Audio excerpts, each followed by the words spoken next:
Hi everyone, I'm back and now I'm going to show the books I got for my birthday.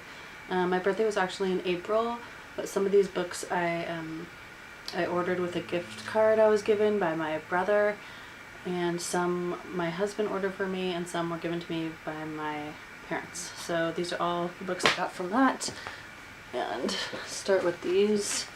The first is The Summer I Found You by Jolene Perry.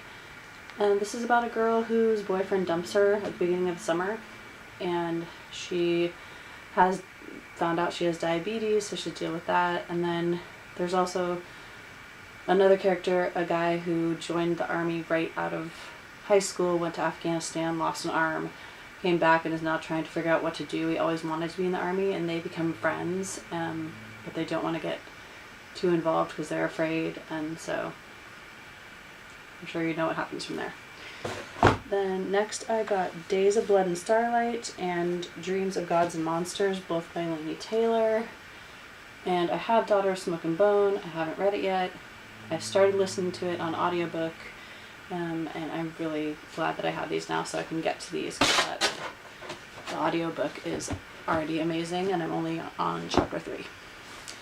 So next I have Forgotten Bookmarks, and this is basically just a scrapbook of things that the author Michael Popek has found between the pages of books in the bookstore he owns. And there's ticket stubs and old Valentine cards and postcards.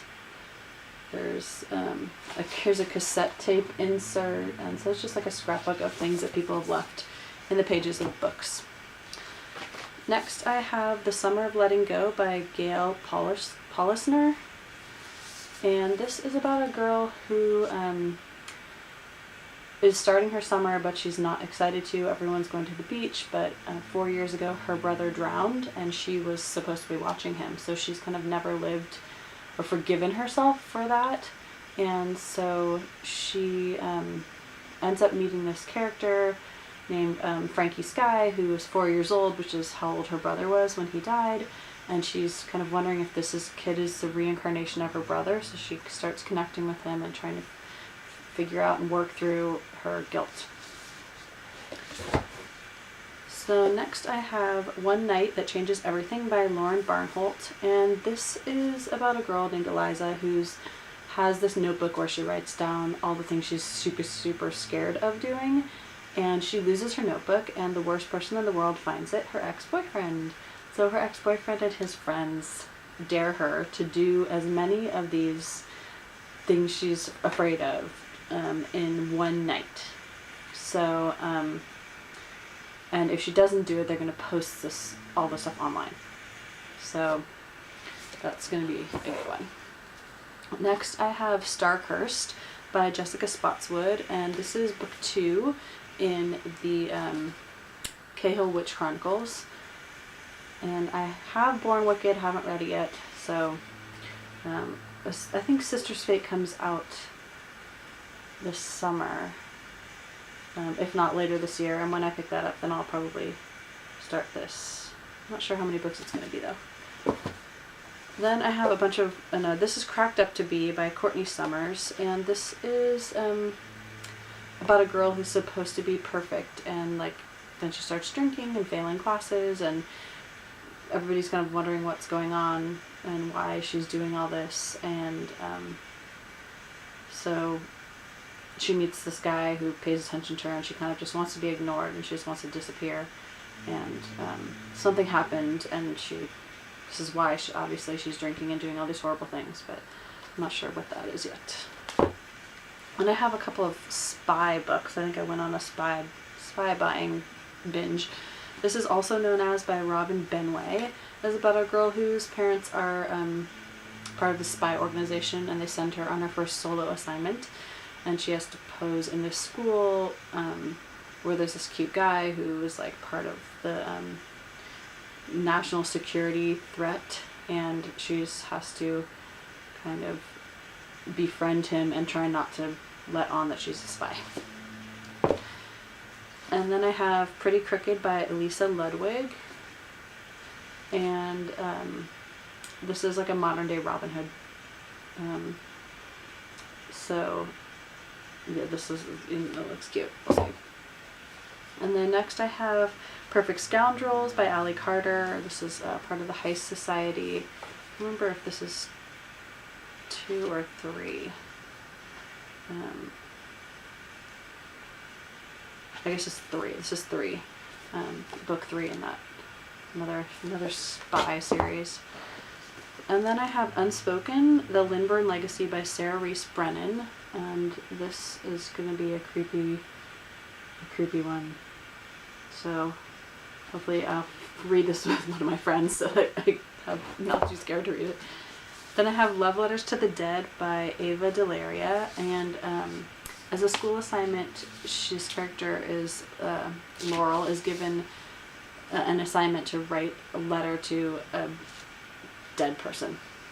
And she chooses Kurt Cobain because that was her sister's favorite, and her sister is dead. And then she kind of continues writing letters to other famous dead people.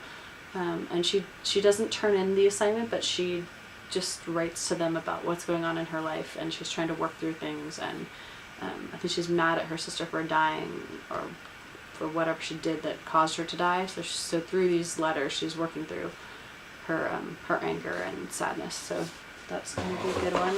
I know a lot of people have that. Then I have Holding Sylvan, A Brief Life by Monica Weslowska. And this is, it's a true story about a woman who has a son who appears healthy and then goes to the nursery and won't stop crying. And it turns out he has some devastating, doesn't say what it is, but he has some devastating something, and he is going to end up dying. So this is going to be really, really heartbreaking. Next I have Meet Me at the Cupcake Cafe by Jenny Colgan. And this is about a girl who works in at a desk job filing and whatnot, but she's really, really good at baking. So when she gets laid off from this filing job, she decides she's going to open a cafe. And so it's about like what it takes to open your own cafe. And so that's going to be cute. I'm sure I'll want cupcakes while I'm reading that. Then I have House of Ivy and Sorrow by Natalie Whipple. And this is about witches. So an old witch and her granddaughter. And the granddaughter doesn't really identify with her magical powers, and she's gonna have to do that. So that'll be a good one. Then I have Secret, part of the Elemental series by Bridget Kemmerer, and this is, I believe, the 4th book in the series. And I'm not sure if I think I have 1 and 2, but not the 3rd one yet. So I'll have to get that before I can read it. Then I have Wonder by R.J. Palacio, and this is about Augie, who is going into 5th grade, never been in a real school. He has a facial deformity, and so he's starting 5th grade, which is probably one of the hardest grades to start in, and he has to prove himself to the other kids in the school. And my mom read this book and loved it, and I have really been wanting to read it, and I'm really glad that I can now. Then I have United We Spy by Ali Carter, and this is the 6th book in this series, and I can't even think of what it's called. But yeah, so I have the sixth one now, and I think maybe I have them all now, so I can start reading that. Next I have On Little Wings by Regina Siro. And this is about a girl who, she's an only child, and then she discovers some photos that look strikingly similar to her, and it leads her on this journey all over the world to try and discover if she really is an only child, or part of her family history. Then I have Sunrise by Mike Mullen, and this is the 3rd book in the Ashfall trilogy, so now I have all 3 of these, and I'm going to get started on these. I'm really excited for this series. It's going to be really exciting. Next I have The Geography of You and Me by Jennifer E. Smith, and this is about a boy and girl who meet in an elevator during a blackout. and in Manhattan, and once they get out of the elevator, they spend the evening walking around Manhattan in the pitch dark, because there's still the blackout, and talking and getting to know one another, and then they kind of go on with their lives, and they both think back on how strong that connection is, and they're gonna see if they're ever gonna reconnect. So next I have Open Road Summer by Emery Lord, and this is about two friends, one whose boyfriend dumps her, and then the other one breaks up with her boyfriend, and one of them's a singer, so they decide to go on the road together on the tour during the summer. So it's kind of a musical road trip book. Next I have To All the Boys I've Loved Before by Jenny Han, and I cannot wait to read this. Everyone has hauled this, everyone has been talking about it, and I've had it since my birthday, and I've been dying to read it.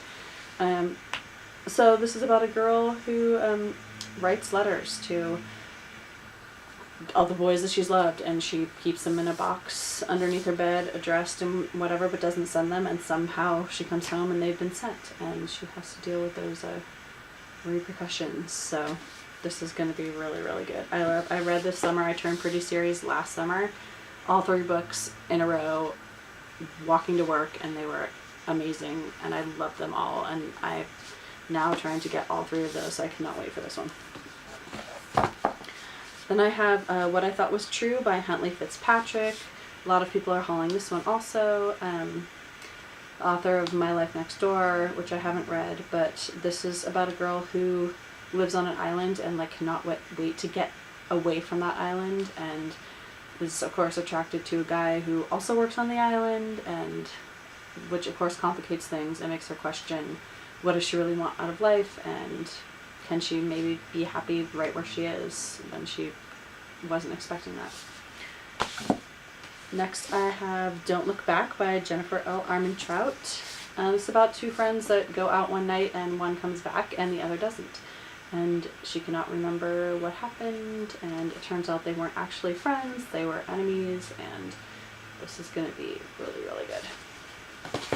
And lastly I have There Will Come a Time by Carrie Arcos, and this is about a guy, Mark, whose sister commits suicide, his twin sister, and he is devastated because he feels like he should have known. He was her twin, he should have known her better, and he starts reading her journal and he realizes how much he didn't know about her, and so his sister's friend convinces him to go through the bucket list that's in the journal and to check all these things off the bucket list for his sister who is now dead. So a lot of those bucket list books out now for people who are sick or dead or whatnot, so this is going to be another great one. So I got a ton of books for my birthday, can't wait to get into them. Thank you guys so much for watching, and I will be back soon, probably with a May wrap up, June TBR. Thanks for watching. Bye.